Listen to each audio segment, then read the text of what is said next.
আসসালামু আলাইকুম। আজকে আমি মালিক ইবনে দিনার রাদিয়াল্লাহু তাআলা আনহুমের ঘটনা বলবো।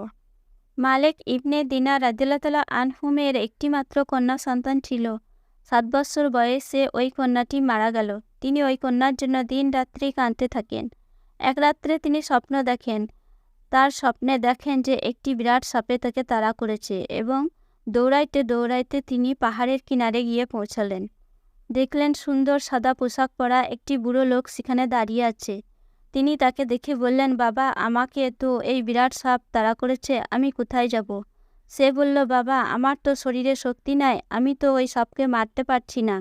তবে তুমি ওই পাহাড়ে উঠে যাও। তিনি উঠে গেলেন। সুন্দর একটা অট্টালিকা দেখতে পেলেন। বহু বাচ্চারা কচি কণ্ঠে কথা বলছে আর চারিদিকে সুন্দর ফুলের বাগান।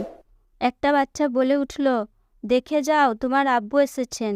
এমন সময় দেখে তার ওই মেয়েটা এসে বলে, আব্বু, আসসালামু আলাইকুম, আপনি কেমন করে এখানে আসলেন? তিনি বললেন, মা, তোমার জন্য আমি কাঁদতে কাঁদতে পাগল হয়ে যাই। হঠাৎ বিরাট একটা সাপে আমাকে তাড়া করেছে।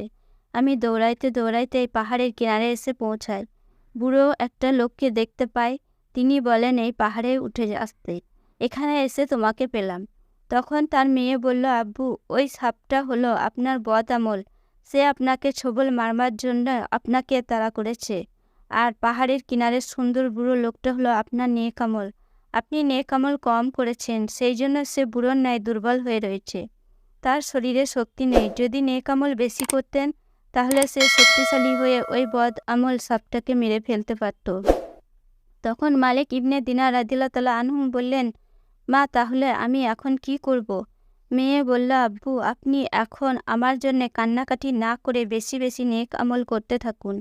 তাহলে আপনার বদ আমলকে নেক আমল মেরে ফেলবে।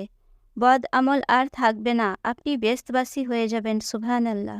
তারপর তার স্বপ্ন ভেঙে গেল। তিনি এরপর থেকে এত নেক আমল করতে শুরু করলেন এবং সমস্ত রকম বদ আমল বন্ধ করে দিলেন। একদিন তিনি আল্লাহর অলি কুতুব হয়ে গেলেন। সুবহানাল্লাহ। তার নাম বলতে গেলে রহমতুল্লাহি আলাইহি বলতে হয়। এখান থেকে আমরা শিখলাম এটাই যে বেশি নেক আমল করলে সে শক্তিশালী হয়ে বদ আমলকে খেয়ে ফেলে, আর নেক আমল সবসময় ভালো জিনিসগুলো দেখিয়ে দেয়। সুবহানাল্লাহ।